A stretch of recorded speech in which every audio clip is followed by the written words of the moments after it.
All right.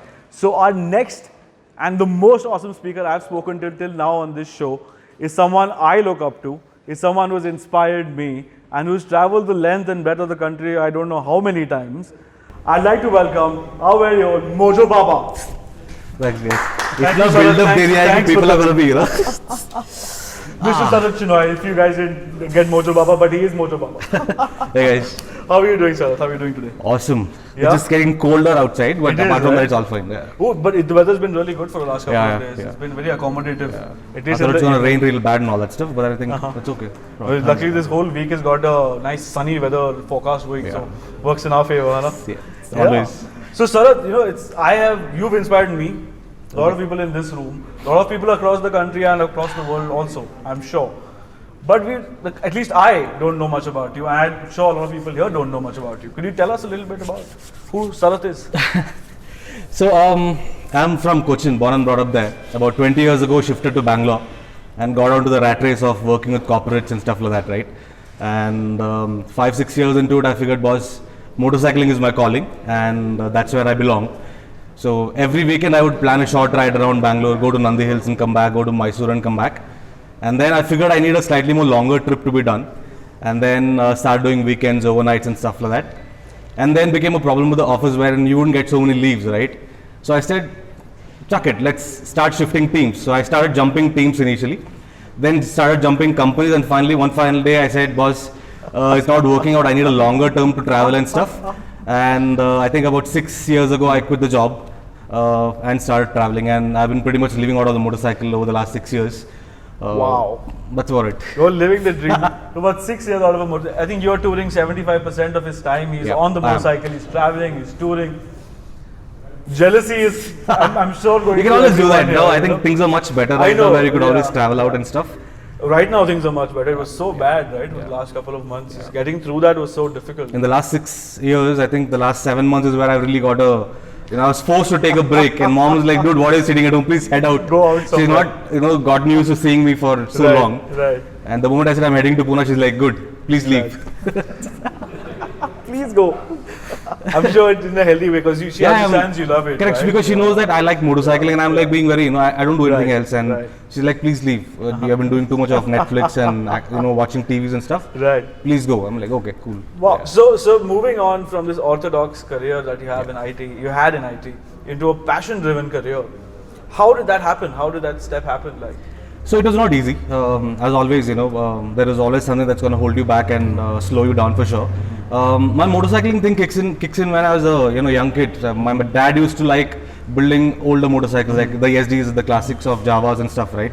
They used to get back home motorcycles that's burnt or somebody's kind of manhandled type. So he'll put together the motorcycle over a couple of months and then do a short distance ride, come back home. Somebody would say, uncle, how much would you want to sell it for? Said whatever price he would sell it, and then pick up another motorcycle and move on. So over that particular phase, I figured I don't like that. I don't want to sit at a workshop, spend time fixing the motorcycle. I want to travel. And my first motorcycle, I couldn't call it a motorcycle. It was a Bajaj Sunny that came on from my uncle, and then that is the usual ride around. And I exchanged with the Hero Puck, and then a Bajaj Pulsar, then a Charisma. Over the last 20 years, about 18 different motorcycles. wow. Whichever I figured it's going to break down, I would sell it and pick up something else. Not any fancy motorcycle, something basic, bare minimum, that on the move, any mechanic would fix. Right. And that way the Royal Enfield stuck with me for a very long time. And I used to call it Firefly because most of my rides used to happen in the night, the way he was saying, right? And I figured the motorcycle ran perfectly well in the night. The time I started in the morning, the oil leak and the engine seize and whatnot. But if I'm riding in the night, no troubles. So many rides around that happened. Right. And I think that's when I quit my job and I convinced my family saying that this is what I want to do. So initially they were not really happy because whatever we see in social media is not really great about motorcycles, right? Accidents and troubles and stuff.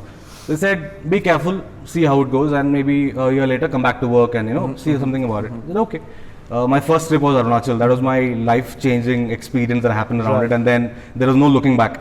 After that, any ride, just pack your bag and just leave. You don't have to think so much. I think 6 or 7 months later is when family said, okay, this guy is doing something serious. He's wearing his gears. He's not riding in the night, and he's being prepared about what's happening and stuff. And also I went on to crack some projects with Mahindra and Bajaj and stuff, right? So they're like, okay, this guy is doing something. He's not just wasting his time and stuff. So they're supportive, and now they're super happy. They're like, every time I'm out riding, and I could see my mom telling my neighbors and stuff, oh, he's out riding, he's heading to Ladakh. See, he's wearing a riding jacket.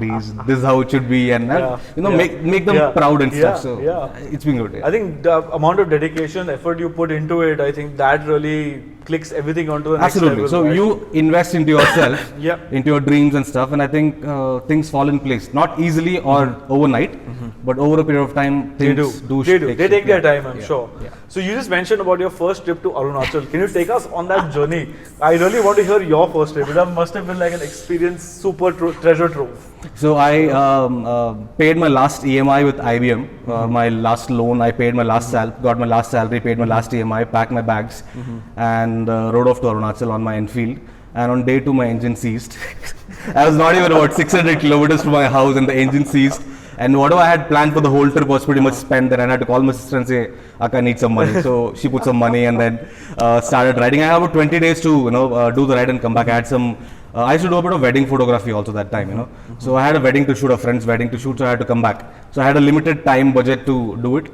And I started riding in the night. I said, around Bangalore, I've been doing a lot of night rides. The rest of the world, it shouldn't be a problem. But that's when you start learning and figuring out how much your body can handle, how much your bike can handle. And I think day 2 or day 3, I'm sitting on the motorcycle and I can hear somebody honking a lot.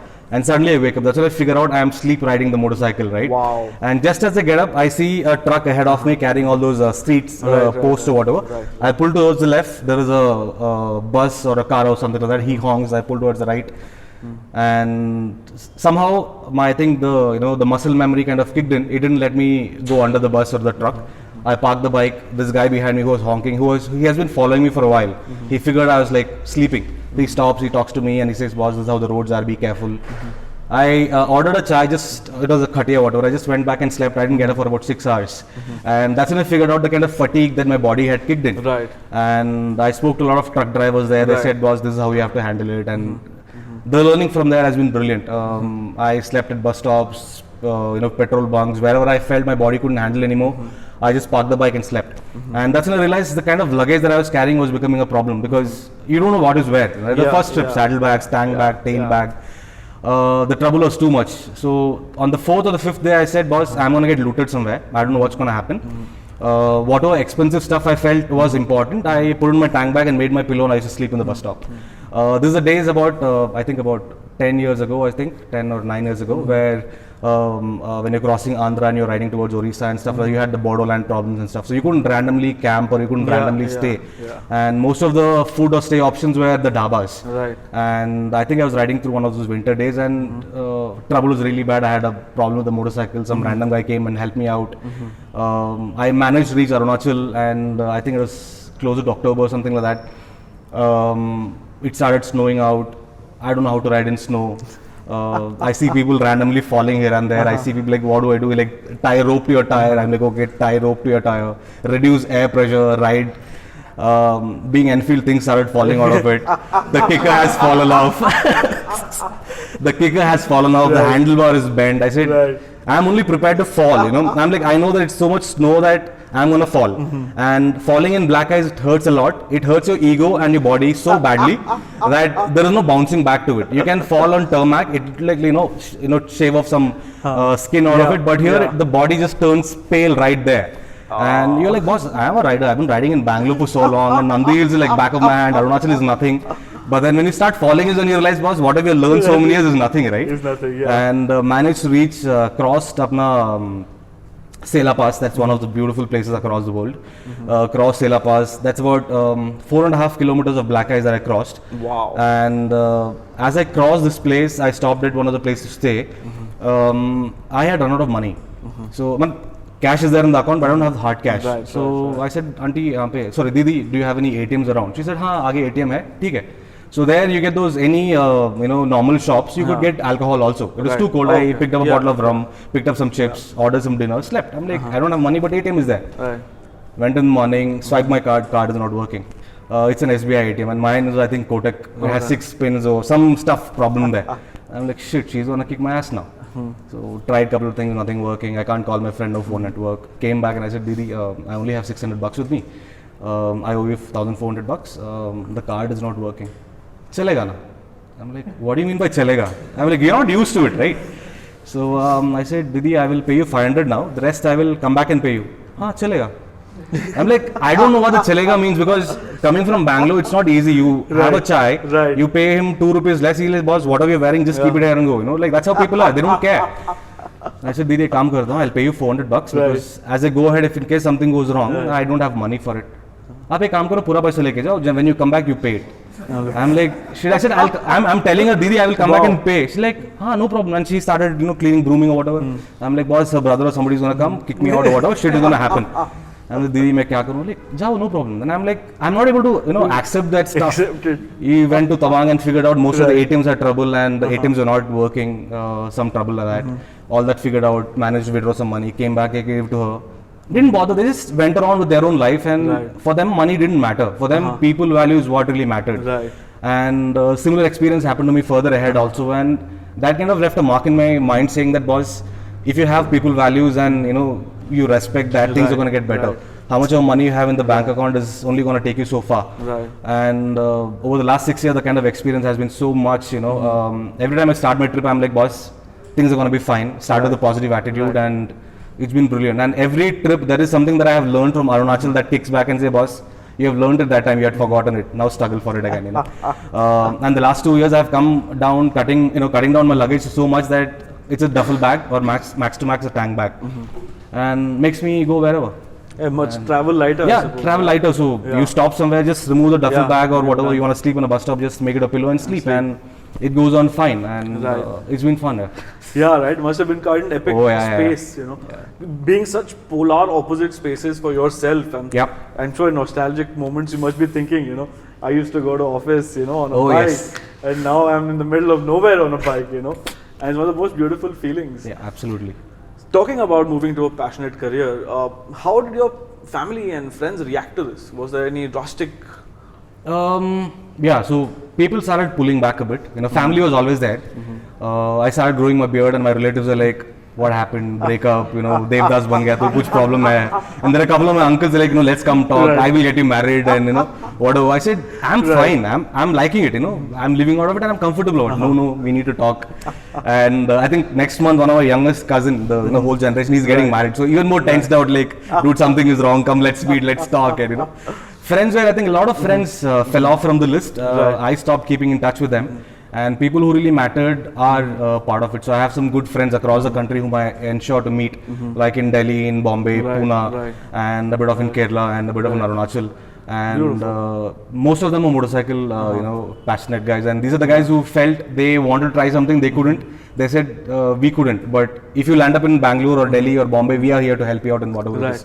And I think Sabi is not here yet. Over here. Oh, there he is. Half my luggage is in his house in Delhi. So he shifted to Pune right now. So I need to figure out what is where. So I could just wear my boxes, land up there. I have a helmet, I have my gear, everything left there. And I think I had a motorcycle also there for almost a year.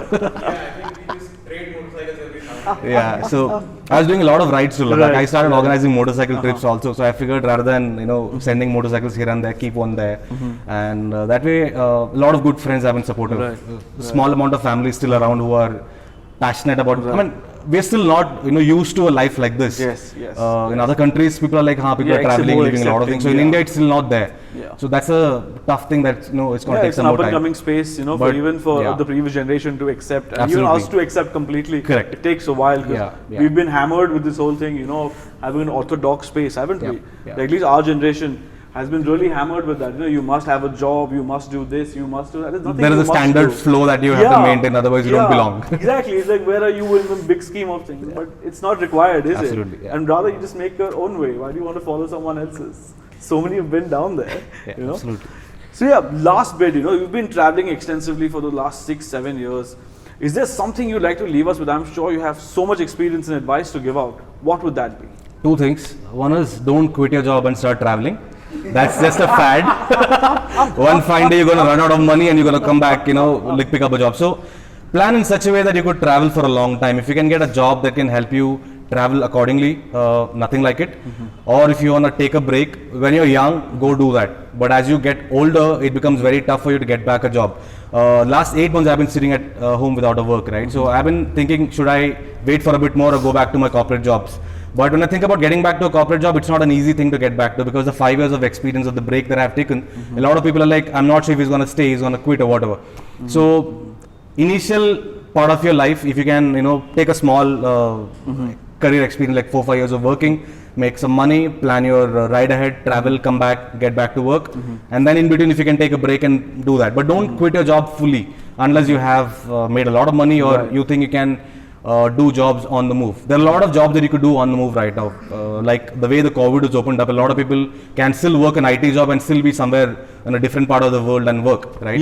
So plan accordingly. And another important thing that I have learned the hard way is, places are not going anywhere. You can always go there again. Like if you're riding towards one of the toughest part, like say crossing Khardungla or Rohtang, you might just make it to Manali and you're like, boss, it snowed out, I can't go.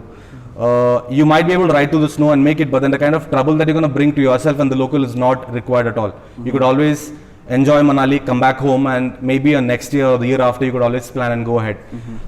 Do that. So that's to that. No, places are not going anywhere. It's just they're going to be, maybe next time it's going to be a complete tarmac road and might be a smooth ride to it, but that's fine. Don't risk your life. There is so much more to do in life and so much more places to see. Exactly. So, wow, it's really amazing, isn't it? Someone who's traveled that much talking about it, Before you leave us, there's a couple of things I wanted to ask you. Through all of this, there must have been like a couple of moments when you wanted to, give up or give in, something of that sort. Can you share something like that with us? So it happens every now and then when you're sitting at home, your project's not working, or I started picking up projects with different brands, like let it be Bajaj, Mahindra, and Royal Enfield and stuff like that. There are some situations in between where you think nothing is working well, or you feel like, boss, it's really getting boring and it's becoming monotonous. Because end of the day, whatever you do, even if it's a passion, it becomes monotonous over a period of time. Right. And in between, I did take a break for about 40 days. I went back and started working with IBM again. On the third day of the job, when I realized, boss, I did a mistake. I called up my boss. I said, dude, I'm going to quit. He said, no, you're going to work for about a month or two. And then, he had started a new team and stuff like that. So that happens. And you figure out, boss, there is only so much that you can do in time.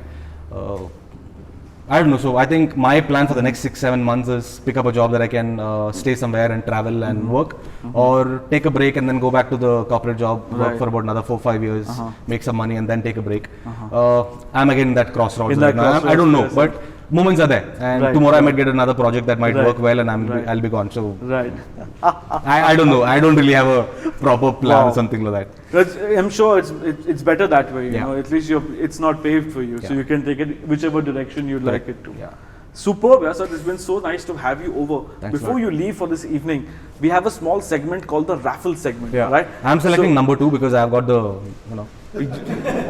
So you guys can just go home. I'm taking it.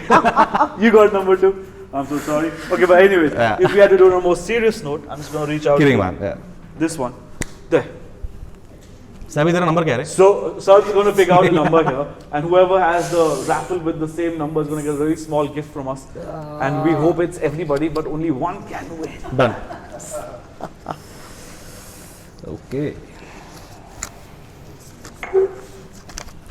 Why don't you go and tell everybody? 7. Does anyone have number 7? Hey. Who has number 7? No, this is Seriously? No. This is arrangement. This is Joel. I don't like this. Company wins Does them, anyone right? have 7 here? Does anyone have 7? Another one. Okay, you pick another one. So now company wins, yeah? No, I win. Right. But wait. Before we open the next one, hold on to that. Can everyone just open their envelopes that they were handed? Yeah, there'll be a raffle inside that with a ticket number on the end. Oh, you guys are outside, is it? It's okay, we can cancel. अपने team में है. अपने team.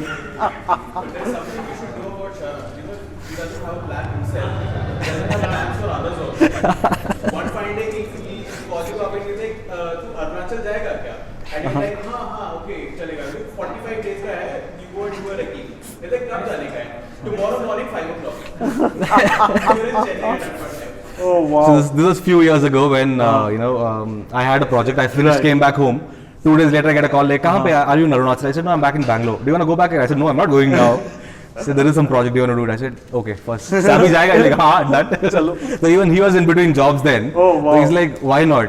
And Super. yeah. I'm expecting a call from you like that. You know, when you're going to call me and say, 5:30, we're leaving. Token number. Yeah. Does anyone have 7 here? Does anyone? 7, Oh, yeah. yeah. Please come up. Please come up. Number 7. Woohoo. Welcome. You My name almost is win. It Sagar. was number 1. Second wala. Mahesh, Sarat, Mahesh. Allow me to get you this. So why don't you give this away to our wonderful winner? Congrats, man. You Thank almost. Cheers. Thank you so much. Thank you. Nice to meet you. All right, ladies and gentlemen, thank you, Sarat, for coming, for helping us out and telling us stories that we might have never heard before and giving us basically your time and inspiring all of us. Thank you so If much. I could have, but that's fine. I'm sure you have. I'm sure you have. There's no doubt. There's no doubt. Thank you so much, sir. Thank you, Have a guys. great evening. Have a great evening. Cheers, Same, brother. man. Cheers.